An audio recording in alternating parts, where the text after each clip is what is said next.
दोस्तों नमस्कार, हाजिर है एक बार फिर से आज की बड़ी और ताजा खबरों के साथ। बस आपसे निवेदन है, कृपया वीडियो को लाइक कर दें, चैनल को सब्सक्राइब कर लें और घंटी बटन जरूर दबा दें। यही पहली बड़ी खबर है, पीएम मोदी को लेकर हाई अलर्ट। पीएम मोदी की हत्या की साजिश रचने का बड़ा खुलासा। आपको बता दें कि पीएम मोदी को जान से मारने की धमकी देने का एक अजीबोगरीब मामला सामने आया है। खुफिया सूत्रों के मुताबिक नेशनल इन्वेस्टिगेशन एजेंसी को एक धमकी भरा ईमेल मिला है। ईमेल करने वाले ने कहा कि वो आत्महत्या कर रहा है जिससे षड्यंत्र का पर्दाफाश न हो सके। मेल के जरिए यह भी कहा गया है कि पीएम मोदी को मारने के लिए 20 स्लीपर सेल भी तैयार हैं। मेल के मुताबिक हमले की पूरी योजना तैयार हो चुकी है। कहा गया है कि इस मेल को लिखने वाले के अनेक आतंकियों से संबंध हैं। नेशनल इन्वेस्टिगेशन एजेंसी के पास में जो ईमेल आया है उसकी गहन जांच शुरू कर दी गई है। हत्या की साजिश में शामिल लोगों के पास में 20 किलो RDX होने की भी बात कही गई है। ये ईमेल नेशनल इन्वेस्टिगेशन एजेंसी की मुंबई शाखा को भेजा गया है।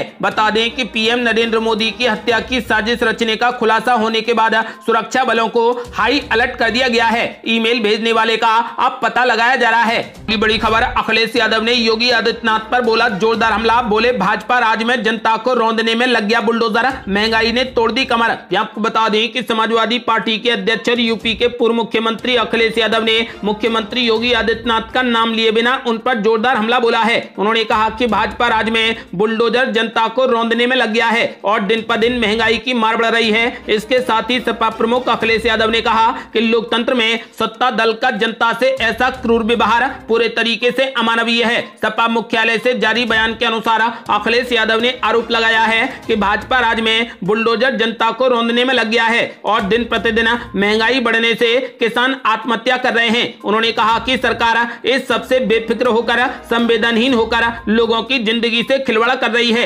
उल्लेखनीय है कि योगी आदित्यनाथ के नेतृत्व में पिछली सरकार में माफिया और अवैध ढंग से संपत्ति अर्जित करने वालों की संपत्तियों पर सरकार का बुलडोजर चला और विधानसभा चुनाव में यह पूरे तरीके से मुद्दा बना। लोगों के बीच में योगी के बुलडोजर को ख्याति मिली और भाजपा के पक्ष में नतीजे आने के बाद बहुत से समर्थकों ने योगी को बुलडोजर बाबा की उपाधि दे दी। अखिलेश यादव ने कहा कि भाजपा राज में ऐसे अच्छे दिन आ रहे हैं कि लोग पुराने दिनों की वापसी के लिए तड़पने लगे हैं। उन्होंने कहा कि पेट्रोल डीजल की रोजाना बढ़ रही कीमतों से लोग परेशान हो रहे हैं कि आज से टोल टैक्स भी महंगा हो गया है। उन्होंने कहा कि राजमार्गों पर सफर में 10 से 15% तक की वृद्धि हो रही है और दिल्ली मेरठ एक्सप्रेसवे पर मुफ्त सफर भी खत्म हो गया है। उन्होंने महंगाई की चर्चा करते हुए कई उदाहरण दिए और कहा कि भाजपा ने अपनी नीति और नीयत से जाहिर कर दिया है कि उसे जन सरोकारों से नहीं बल्कि अपनी सिर्फ तिजोरी भरने से मतलब है। सपा प्रमुख अखिलेश यादव ने कहा कि डबल इंजन सरकार शायद इसी तरीके से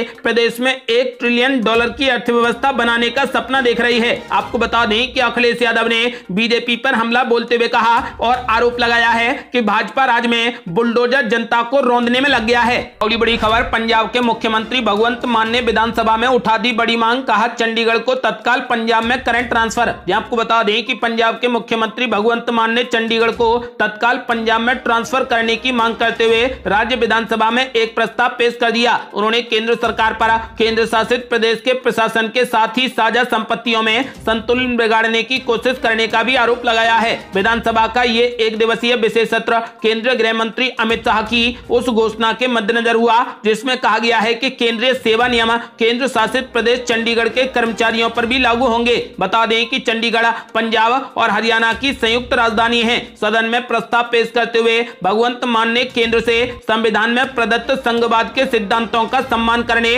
और ऐसा कोई भी कदम न उठाने के लिए कहा है जिससे चंडीगढ़ का प्रशासन और साथ ही अन्य साझा संपत्तियों का संतुलन बिगड़ता हो। आपको बता दें कि पंजाब के मुख्यमंत्री भगवंत मान ने चंडीगढ़ को तत्काल प्रभाव से पंजाब में ट्रांसफर करने की मांग उठाई है। और बड़ी खबर, ममता बनर्जी के सुझाव से गदगद हो गए कांग्रेसी। बोले भाजपा को हराने के लिए इसी की जरूरत। आपको बता दें कि कांग्रेस के वरिष्ठ नेताओं ने तृणमूल कांग्रेस सुप्रीमो ममता बनर्जी की उस पहल का स्वागत किया है जिसमें सभी विपक्षी दलों को भाजपा के खिलाफ एकजुट होने के लिए आमंत्रित किया गया है। हालांकि इस दौरान कांग्रेस ने कहा कि वो भविष्य में इस तरीके की पहल में कांग्रेस को बीच की भूमिका निभानी होगी। बता दें कि ये घटनाक्रम ऐसे समय में आया है जब पिछले साल टीएमसी सुप्रीमो ने यूपीए को लेकर सवाल खड़े किए थे। तृणमूल कांग्रेस की अध्यक्ष ममता बनर्जी के निमंत्रण का स्वागत करते हुए कांग्रेस के वरिष्ठ नेताओं ने संकेत दिया है कि भविष्य में किसी भी प्रकार की विपक्षी एकता के लिए कांग्रेस को केंद्रीय से भूमिका निभानी होगी। कांग्रेस नेताओं का यह भी मानना है कि अन्य विपक्षी दलों और 137 साल पुरानी पार्टी के बीच में छोटे मोटे मतभेदों को भुला देना चाहिए, क्योंकि गैर भाजपा नेता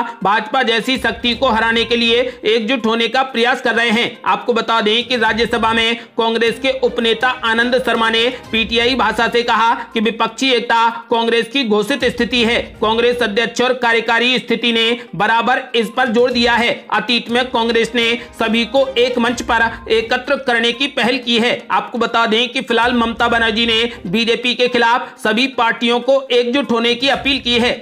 अगली बड़ी खबर, कांग्रेस ने पीएम मोदी पर बोला जोरदार हमला, कहा परीक्षा पे चर्चा बहुत हो गई, अब महंगाई पर चर्चा कब करोगे। आपको बता दें कि प्रधानमंत्री नरेंद्र मोदी ने शुक्रवार को परीक्षा पे चर्चा के तहत देश भर के छात्रों और उनके माता पिता और शिक्षकों के साथ में बात की। इस दौरान पीएम मोदी ने पढ़ाई से लेकर कोरोना वैक्सीन पर छात्रों के तमाम सवालों के जवाब दिए। इस बीच कांग्रेस ने पीएम मोदी पर हमला बोला। कांग्रेस ने पीएम मोदी से सवाल किया है कि चाय पे चर्चा और परीक्षा पे चर्चा तो हो रही है, लेकिन महंगाई पर चर्चा कब करेंगे। कांग्रेस पिछले कुछ दिनों से देश में बढ़ती महंगाई को लेकर केंद्र सरकार पर हमलावर है। आपको बता दें कि फिलहाल महाराष्ट्र कांग्रेस के अध्यक्ष नाना पटोले ने प्रधानमंत्री नरेंद्र मोदी पर देश के सामने महत्वपूर्ण मुद्दों की अनदेखी करने का आरोप लगाया है और सवाल किया है कि वो बढ़ती महंगाई पर संवाद सत्र कब आयोजित करेंगे। जिस तरीके से चाय पे चर्चा और परीक्षा पे चर्चा संवाद सत्र आयोजित किया जा रहा है, नाना पटोले ने कहा कि पीएम परीक्षा पे चर्चा जैसे कार्यक्रमों के आयोजन में तल्लीन है और लगता है कि मुद्रास्फीति, सुस्त आर्थिक विकास और बढ़ती बेरोजगारी जैसे गंभीर मुद्दों पर बात करने के लिए उनके पास समय नहीं है। प्रधानमंत्री देश के ज्वलंत मुद्दों को नजरअंदाज कर रहे हैं। अगली बड़ी खबर, यूपी में अब फर्रुखाबाद का बदला जाएगा नाम, महाभारत काल में लौटेगा जिला। यहाँ आपको बता दें कि उत्तर प्रदेश में नई सरकार का गठन होते ही एक बार फिर से जगहों के नाम बदलने वाली राजनीति शुरू हो गई है। इस बार फर्रुखाबाद का नाम बदलने की मांग उठी है। फर्रुखाबाद से बीजेपी सांसद मुकेश राजपूत ने फर्रुखाबाद का नाम बदलकर पांचाल नगर करने की मांग की है। उन्होंने इस संबंध में मुख्यमंत्री योगी आदित्यनाथ को पत्र भी लिखा है। उन्होंने द्रौपदी के नाम पर जिले का नाम बदलकर पांचाल नगर करने की मांग की है। साथ ही कहा कि फर्रुखाबाद का मौजूदा नाम पूरे तरीके से मुगल कालीन है। सांसद मुकेश राजपूत ने कहा कि राजा द्रुपद की राजधानी कंपिल में ही राजकुमारी द्रौपदी का स्वयंवर हुआ था और राजा द्रुपद की सेना छावनी शहर में निवास करती थी। आज यहाँ दो बड़े रेजिमेंट हैं, एक राजपूत रेजिमेंट और सिखलाई रेजिमेंट। साथ ही उन्होंने अपनी चिट्ठी में लिखा कि मुगल शासन फर्रुखसियार ने 1714 में भारत की पौराणिक संस्कृति को नष्ट करने के उद्देश्य से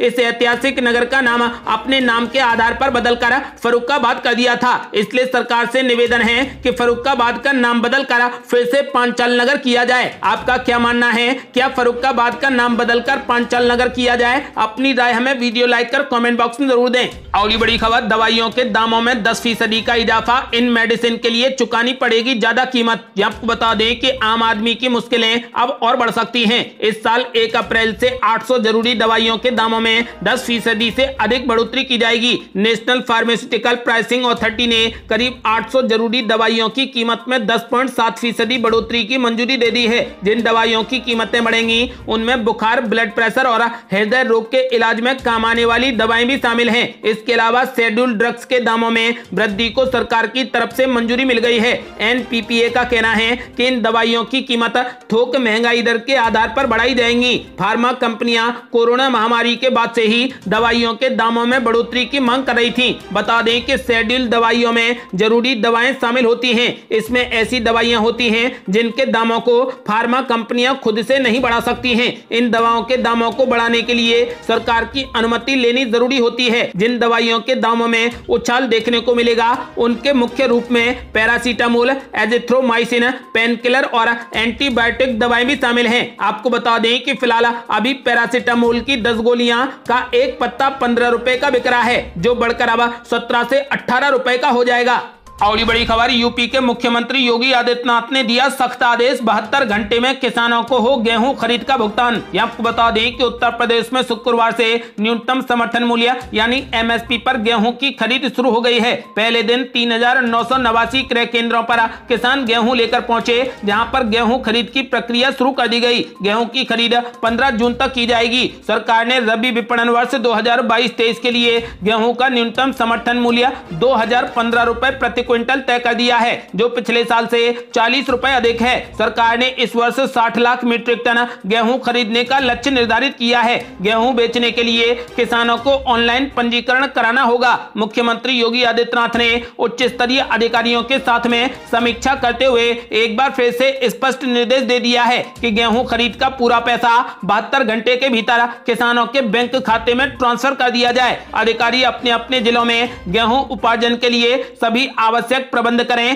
ताकि किसानों को किसी भी प्रकार की कोई भी परेशानी न हो। और बड़ी खबर, एमएसपी गारंटी कानून पर आगे बढ़ी मोदी सरकार, कमेटी के लिए किसान मोर्चा से मांगे नाम। आपको बता दें कि कृषि कानून रद्द करवाने के बाद न्यूनतम समर्थन मूल्य यानी एमएसपी पर कानून की मांग कर रहे संयुक्त किसान मोर्चा ने बयान जारी कर कहा कि बीते दिनों में केंद्र सरकार ने एमएसपी कानून को लेकर प्रस्तावित कमेटी के लिए 2 से 3 नाम मांगे हैं, लेकिन मोर्चे ने पहले सरकार से इस समिति के बारे में विस्तृत जानकारी मांगी है और तब तक अपनी तरफ से नाम नहीं देने की बात कही है। संयुक्त किसान मोर्चा के मुताबिक 22 मार्च को कृषि सचिव ने किसान युद्धवीर सिंह को फोन किया था। इसके जवाब में मोर्चे ने कृषि सचिव संजय अग्रवाल को पत्र भेजा है। संयुक्त किसान मोर्चा ने इस कमेटी के बारे में केंद्र सरकार से 5 सवाल पूछे हैं। इस कमेटी में कौन होंगे, ये क्या करेगी और कैसे काम करेगी। आपको बता दें कि संयुक्त किसान मोर्चा के ताजा बयान से साफ हो गया है कि मोदी सरकार ने इस दिशा में अब कदम बढ़ा दिए हैं। देखना होगा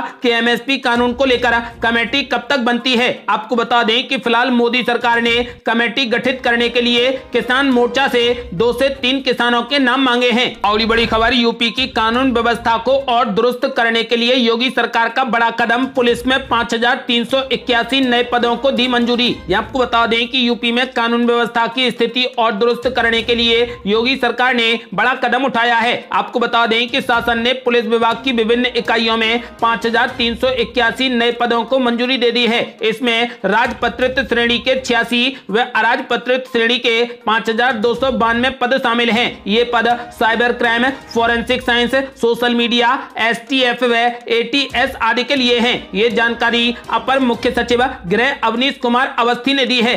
और बड़ी खबर, हिमाचल प्रदेश, तेलंगाना और दिल्ली समेत 5 राज्यों ने वापस लिए कोरोना प्रतिबंध, मास्क लगाना जरूरी नहीं। आपको बता दें कि देश में कोरोना मामलों में तेजी से हो रही गिरावट के बाद कई राज्यों ने कोरोना प्रतिबंधों को लेकर अहम फैसला किया है। महाराष्ट्र, दिल्ली, पश्चिम बंगाल, तेलंगाना और हिमाचल प्रदेश ने कोरोना प्रतिबंधों को रिव्यू करते हुए प्रतिबंध वापस ले लिए हैं। महाराष्ट्र में जहां पर 2 अप्रैल के बाद सभी प्रतिबंधों को हटा दिया जाएगा, तो वहीं पश्चिम बंगाल ने सभी प्रतिबंध वापस ले लिए हैं। इसके अलावा दिल्ली में भी सार्वजनिक स्थानों पर अब मास्क न पहनने पर जुर्माना नहीं लगेगा। तेलंगाना और हिमाचल प्रदेश ने भी कोरोना से संबंधित प्रतिबंधों को खत्म कर दिया है, लेकिन कुछ नियमों को स्वैच्छिक और केंद्र के दिशा निर्देशों पर छोड़ा गया है। आपको बता दें कि फिलहाल 5 राज्यों ने अब कोरोना प्रतिबंध हटा दिए हैं, जिसमें मास्क लगाना अनिवार्य नहीं है। और बड़ी खबर, श्री राम महोत्सव कार्यक्रम में 6 लाख गांव तक पहुंचेगी विश्व हिंदू परिषद, पूरे देश से राम भक्तों को अयोध्या ले जाने की बड़ी योजना। आपको बता दें कि विश्व हिंदू परिषद 2 अप्रैल से पूरे देश में रामोत्सव कार्यक्रम मनाएगा। 15 दिनों तक चलने वाले इस विशेष कार्यक्रम में विश्व हिंदू परिषद देश के 6 लाख गाँव तक पहुंचेगा। राम मंदिर आंदोलन से लेकर मंदिर निर्माण तक की यात्रा में किसी भी प्रकार की भूमिका निभाने वाले राम भक्तों को रामोत्सव कार्यक्रम में सम्मानित भी किया जाएगा। विश्व हिंदू परिषद द्वारा प्रतिवर्ष आयोजित होने वाला यह कार्यक्रम पिछले 2 साल कोरोना के कारण आयोजित नहीं किया जा सका था, इसलिए इस वर्ष इसे बृहद और बड़े रूप में मनाए जाने की पूरी तैयारी है। और बड़ी खबर, मुख्यमंत्री योगी आदित्यनाथ का बड़ा आदेश, कहा अस्पतालों में खाली पदों पर जल्द की जाएं भर्तियां। आपको बता दें कि मुख्यमंत्री योगी आदित्यनाथ आजकल धड़ाधड़ फैसले ले रहे हैं। योगी आदित्यनाथ ने कहा कि मानव संसाधन की कमी से जूझ रहे अस्पतालों में खाली पदों को जल्द से जल्द भरा जाए। प्रदेश की जर्जर एम्बुलेंस की गाड़ियों को हटाकर नए वाहनों को खरीदा जाए। उन्होंने आम लोगों के लिए अस्पतालों और मेडिकल कॉलेजों में तेजी से सुविधाओं का विस्तार करने के निर्देश दिए हैं। मुख्यमंत्री योगी ने टीम 9 की बैठक में मुख्यमंत्री ने आला अधिकारियों को उच्च स्तरीय बैठक में ये निर्देश दिए हैं। उन्होंने कहा कि सभी मेडिकल कॉलेज और अस्पतालों में इलेक्ट्रॉनिक और इलेक्ट्रिक सेफ्टी, फायर सेफ्टी और स्वच्छता अभियान को प्रभावी ढंग से लागू किया जाए। अस्पतालों में इमरजेंसी वार्ड में मरीजों को सभी सुविधा मुहैया कराने के भी निर्देश दिए गए हैं। आपको बता दें कि मुख्यमंत्री योगी आदित्यनाथ ने आदेश दे दिए हैं कि अस्पतालों में खाली पदों पर जल्द से जल्द भर्ती की जाए। आपको बता दें कि दूसरे कार्यकाल साल में जब से मुख्यमंत्री योगी आदित्यनाथ ने शपथ ग्रहण की है तब से योगी आदित्यनाथ ताबड़तोड़ फैसले ले रहे हैं। यदि आप भी योगी आदित्यनाथ के फैसलों से खुश हैं तो इस वीडियो को लाइक कर अपनी राय हमें कमेंट बॉक्स में जरूर दें। यदि आपने अभी तक हमारे चैनल को सब्सक्राइब नहीं किया है तो कृपया चैनल को सब्सक्राइब कर घंटी बटन जरूर दबा दें। जल्दी मिलते हैं बड़ी अपडेट के साथ, तब तक के लिए जय हिंद जय भारत।